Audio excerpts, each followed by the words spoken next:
Anggota DPRD Badung, Made Sumerta, mengusulkan pemanfaatan air laut untuk diolah menjadi air bersih.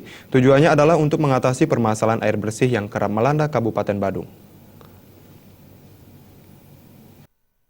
Anggota DPRD Badung Made Sumerta mengatakan sudah saatnya pengolahan air laut menjadi air bersih atau desalinisasi dikembangkan di Kabupaten Badung.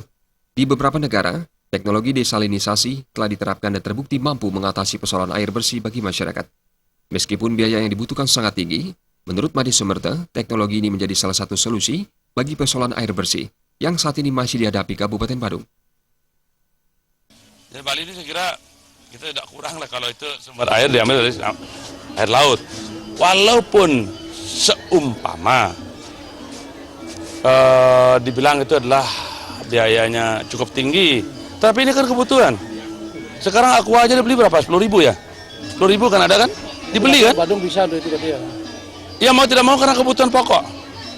Ya gimana lah pemerintah melalui regulasinya sehingga itu dibikinkan. Saya kira itu tidak menjadi persoalan apabila Sebelumnya di Badung Selatan beberapa waktu lalu, selama 2 hari air PDAM Badung tidak mengalir yang menuai kekecewaan warga. Permasalahan itu disebabkan menurunnya volume air baku.